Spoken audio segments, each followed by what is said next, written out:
अभी बात करेंगे रेजोल्यूशन ऑफ वेक्टर्स की। ठीक है, तो एक फिगर है 2.8, फिगर ऑफ 2.8 का है। ठीक है, ये फिगर है। ठीक है, हाँ। तो ये फिगर में एक वेक्टर है, vector A, vector A, vector A, vector है ओ ए। अच्छा, ठीक है, ये रहा वो वेक्टर। ठीक है, वो वेक्टर इन एक्स वाई प्लेन ड्रॉन। ठीक है, you know the vector makes an angle alpha with the x axis.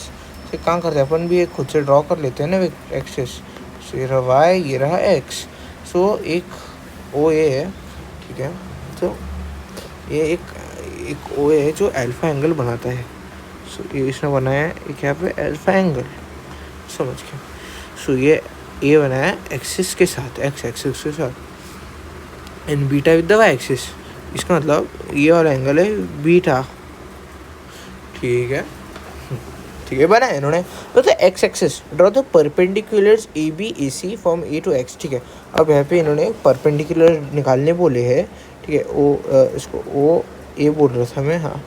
सो यहाँ से ऐसे परपेंडिकुलर आते हैं। ठीक है, ये एक परपेंडिकुलर है, ये एक परपेंडिकुलर है। अब एक बात नोटिस करना, यहाँ से आपको राइट एंगल ट्रायंगल बनते हुए दिख रहे हैं। राइट एंगल ट्रायंगल और दो एंगल्स दिए हुए, इसका अंदर कहीं ना कहीं इसमें भी ट्रिग्नोमेट्री का यूज़ होने वाला है। ठीक है, तो कहीं ना कहीं मतलब इसके अभी हम रेजोल्यूशन की बात करते हैं। रेजोल्यूशन में क्या होता है ना, एग्जैक्टली रेजोल्यूशन माने एक टाइप से किसी रिजल्टेंट वेक्टर को मल्टीपल इस फॉर्म से तोड़ना, उसको ब्रेक डाउन करके कुछ लिखना है। ठीक है, कि ये दोनों से वो एक वेक्टर रिप्रेजेंट होता है। ठीक है, ठीक है, अब एक बता देना। ठीक है, draw okay the length of O B. So O A B.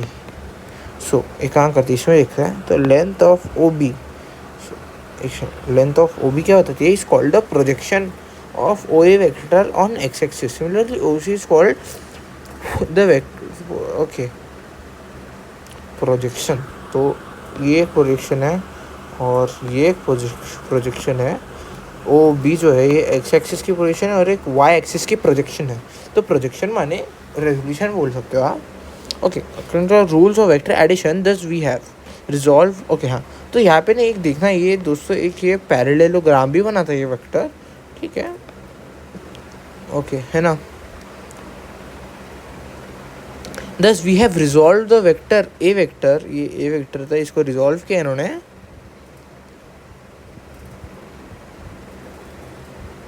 एक मिनट, क्या लिखा है, one along O X, X axis and Y axis, the magnitude of the part along O X is to A cos alpha, A cos alpha. अब ये कहाँ से आया मैं आपको बता देता हूँ। ये ए है, ए वेक्टर। अब समझो इसका मैग्नीट्यूड है ए, होने चाहिए ए वेक्टर का मैग्नीट्यूड क्या है, ए है। सो अब अगर आप पे पाइथागोरियन थ्योरम लगाएंगे, आप ट्रिग्नोमेट्री लगा देते, तो ये ए साइड है ना, और इस साइड को हमने क्या कहा था, इस साइड को अभी हम क्या कहेंगे ना, अब यहाँ पे लगाएंगे हम लोग, अपन को हाइपोटेन्यूस से काम है और बेस से काम है, हाइपोटेन्यूस और base. So cos alpha equals to, ये बेस क्या है, इसको ओ बी बोलता हूँ मैं। So O B upon A. So O B क्या है, so O B equals to A cos alpha. So ये रहा, सो इस वेक्टर का मैग्नीट्यूड हो गया ए कॉस एल्फा, इसका मैग्नीट्यूड। ठीक है, तो सिमिलरली अगर हम यहाँ पे लगाएंगे तो इसका क्या आएगा, अब ये साइड है और ये साइड जो है, ओके सॉरी, अब ये साइड और ये साइड इक्वल है।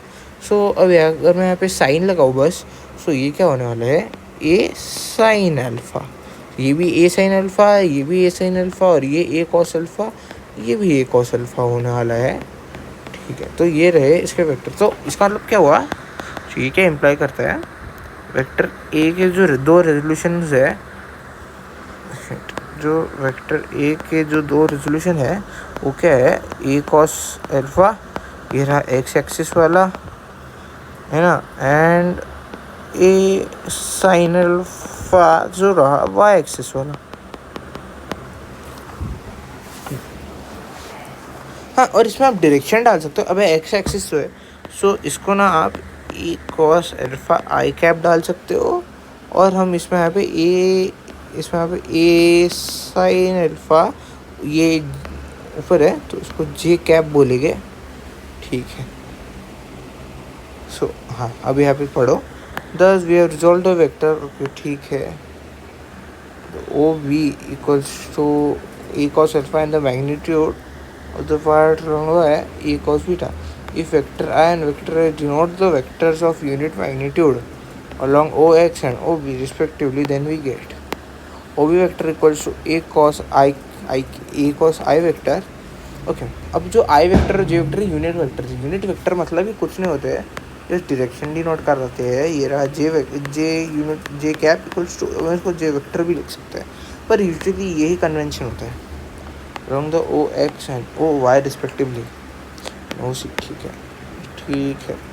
सो इतना सब कुछ समझ में आ चुका है अपन को, ठीक है। हाँ, if the vector A is not in the X Y plane, it may have non zero projection called X. Okay, ये कुछ नया है। इफ द वेक्टर ए, ठीक है, ये जो वेक्टर था, the vector A is not in X Y plane, काम करते हैं, एक्स वाई प्लेन में है ही नहीं। समझिए कि ये एक सिस्टम है जी, और ये जो है ए वेक्टर, ये यहाँ है, ये इसके अंदर है ही नहीं, ठीक है। तो ये जो सिस्टम है इसका,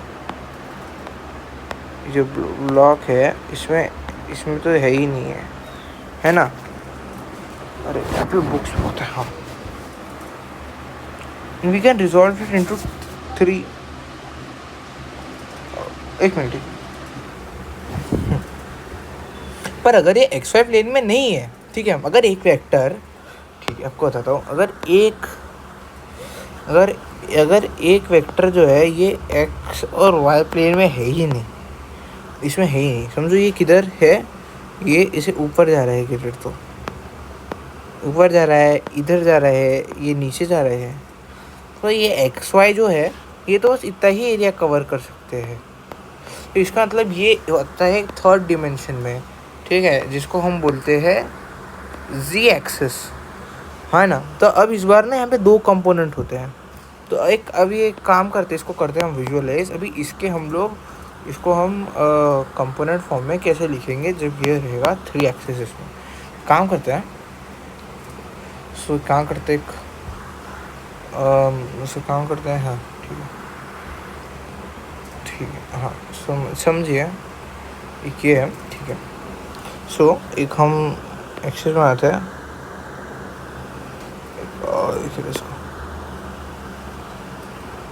इसको ये रहा एक एक्सेस, ये रहा दूसरा एक्सेस, और ये रहा तीसरा, ठीक है। ये ओरिजिन है यहाँ का, ठीक है। ये रहा x, ये रहा y, ये रहा z। एक काम करते हैं, एक ना यहाँ से एक ऐसा वेक्टर निकालता हूँ मैं, ठीक है। एक काम करते, थोड़ा अच्छा बनाते हैं, ये रहा वेक्टर, इसका नाम देते हैं r वेक्टर।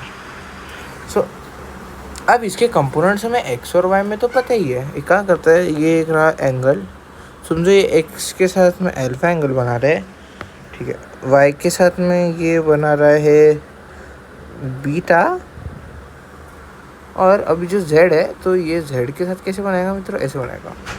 अभी समझिए कि ये बना रहा है z के साथ में, ये z के साथ बना रहा है गैमा, z के साथ ये बना रहा है गैमा एंगल, और x के साथ बना रहा है अल्फा एंगल, y के साथ बना रहा है बीटा एंगल। तो अब ना एक काम करते हैं, अब हम हर एक एक्सिस के ऊपर इसके थ्रू परपेंडिकुलर डाल के, तो y एक्सिस के थ्रू ये कुछ ऐसे जाएगा, ठीक, ये रहा परपेंडिकुलर, ठीक है, और ये x पे कुछ ऐसा जाना चाहिए, और जेड एक्सिस पे ना ये कुछ ऐसा परपेंडिकुलर जाएगा, ठीक है। ये विजुअलाइजेशन है, ये ऐसे जाएगा एक्चुअली, देखिए ऐसे।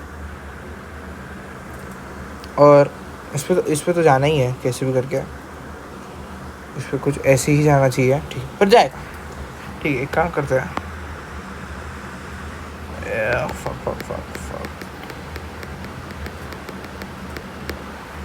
हाँ, तो ये कुछ, तो यहाँ से जो है, हाँ तो ये यहाँ से कुछ ये ऐसे जाएगा। एक काम करते हैं, अब इसको हम ए साइड मानते हैं, ये वाली को जो एक्स एक्सिस वाली है, और वाई वाली को बी मानते हैं, और जो जेड वाली है इसको सी मानते हैं। सब यहाँ पे अगर ट्रिग्नोमेट्री लगाए तो ये हो जाएगा, ठीक है, अल्फा है, ठीक है।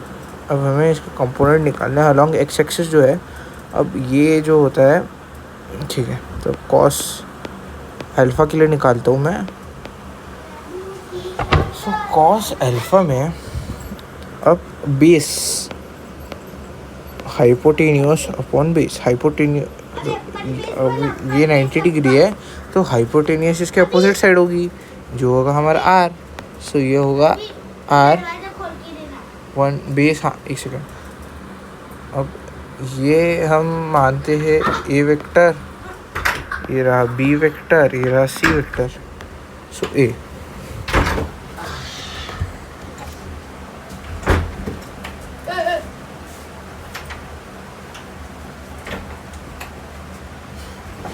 सो ये रहा ए, ठीक है। अब ये बी वेक्टर है, ठीक है। सो यही पे भी सेम है, तो यहाँ पे कॉस बीटा की में जो कहानी होती है, तो कॉस बीटा में ये रहा, ये रहा, ये रहा बेस, ये रहा हाइपोटेन्यूस। इसका मतलब ये इसमें आर सब में कॉमन ही रहने वाला है, बस ये बदलने वाला है। सो आर बाई वी, और इसके बाद में आ जाता है कॉस गैमा। सो गैमा में हमने सी पकड़ा, तो ये हो जाएगा सी बाई आर। सो ये है सब ये। अब इसको कंपोनेंट फॉर्म में अगर लिखूँगा मैं, तो A equals to R cos alpha, B equals to R cos beta, and C equals to R cos gamma. So समझ आ गया। सो ऐसे इसमें से कंपोनेंट्स गिरा सकते हैं, ठीक है।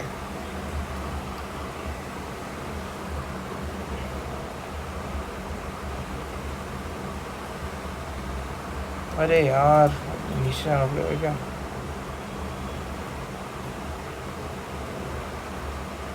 आ गए।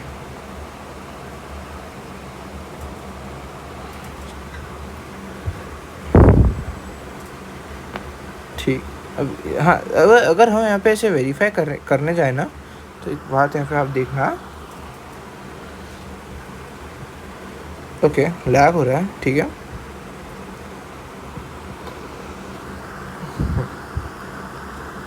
तो एक बात यहाँ पे आप देखो कि ना दोस्तों, तो एक्स एक्सिस के अलॉन्ग,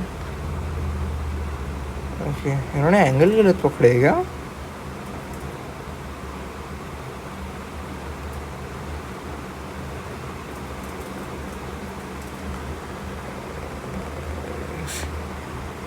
अच्छा इन्होंने ऐसे किया, ठीक है। पर देखा एट द एंड ये एक्स एक्सिस वाला है, ये वाई एक्सिस वाला है, और ये जेड एक्सिस वाला है। सो बस फ़र्क इतना है कि उन्होंने एंगल अलग अलग पकड़े, बाकी कंपोनेंट्स तो सब ठीक है, ओके। पर अच्छा एक और प्रॉपर्टी होता है, तो अगर आप A by R equals to B by R equals to C by R जो होता है, वो एक वो 1 के इक्वल होता है। और ये जो सारे cos square alpha, cos square beta plus cos square gamma होता है, ये इसका सम 1 होता है। पर जो साइन, अगर sine square alpha sine square beta करे तो इसका सम 2 होता है। तो ये पेंसिल की बैटरी ख़त्म होती है, ये तो मतलब एक्चुअली मेन टॉपिक है, और ये ख़त्म हो जाए।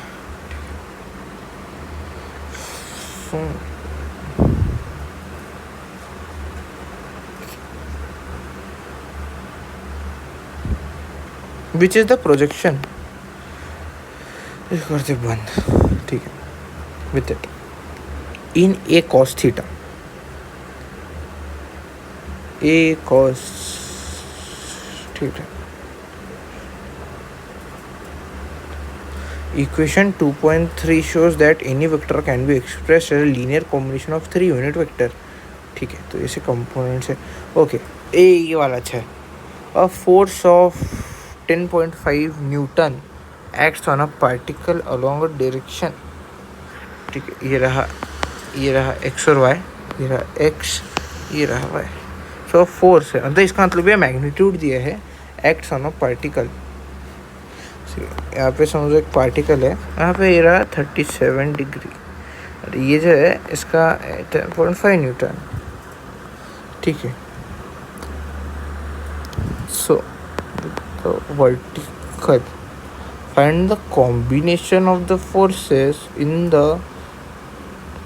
Vertical. Find the component of the force in the vertical direction. Vertical direction मतलब अपवर्ड्स. इसका मतलब ये यहाँ पे बात हो रही है वाई एक्सिस की. तो वाई एक्सिस का जो कंपोनेंट होता है, तो ये क्या बताया था मैंने इसका. ओके, एक और रहता है कि यहाँ पे आप ओके, पर वो आप मत कीजिए. यहाँ पे 53 लेना होगा आपको. पर ऐसे आप एक यहाँ पे 2 मेथड है, तो सबसे पहले मैं इसके थ्रू बताता हूँ. सो ये जो है ये भी वाई हो जाएगा. ठीक है, अगर ये हमने वाई वेक्टर पूछा है तो इसका मैग्नीट्यूड चाहिए, तो यहाँ पे भी इसी का ही मैग्नीट्यूड निकालना पड़ेगा. सो वाई वेक्टर का जो कंपोनेंट फॉर्म होता है वो होता है 10.5 इंटू कॉस. ओके, यहाँ पे कॉस होना चाहिए, यहाँ पे साइन होगा. 10.5 इंटू साइन 37. सो साइन 37 3/5 होता है, 4/5 होता है. ठीक है, 10.5. हाँ क्या, हाँ 4/5. ठीक है, तो 42.0/5, तो 8.8. ओके, 8.40, तो ये हो गया 8.40 Newton.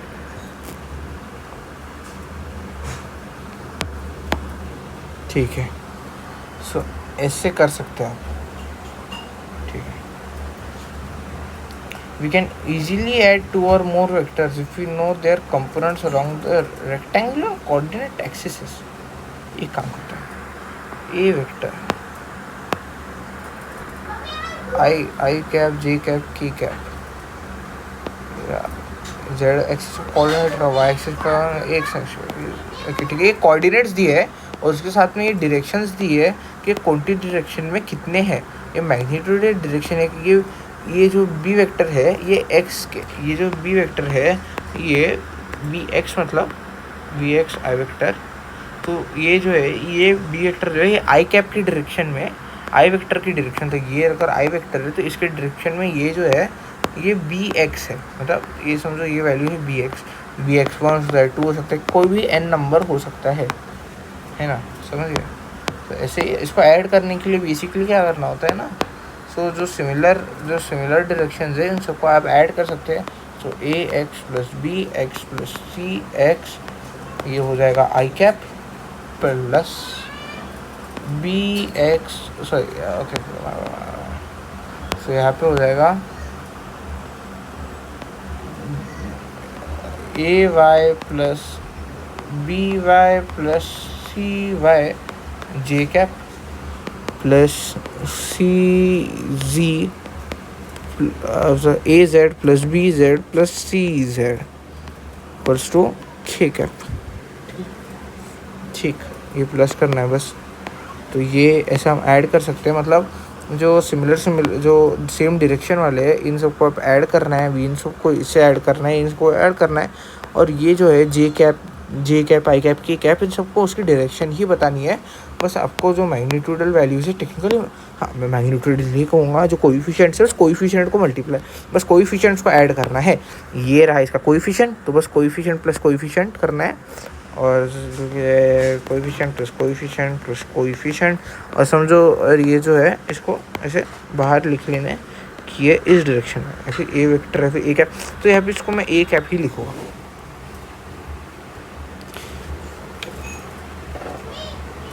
If all the vectors are in xy plane, are in xy plane, then all the z components are 0. Okay ठीक है, समझ गया, ठीक है। अगर z की वैल्यू ही नहीं है, z की वैल्यू ना होना मतलब z ज़ीरो होना, ज़ीरो की वैल्यू नहीं होती, वैसे z की वैल्यू नहीं होती है।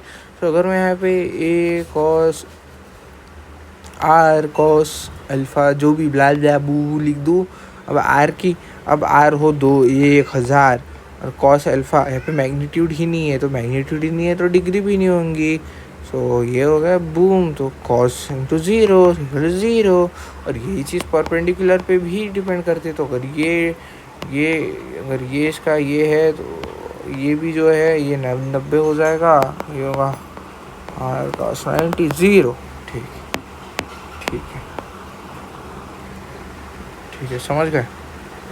तो ऐसे होता है।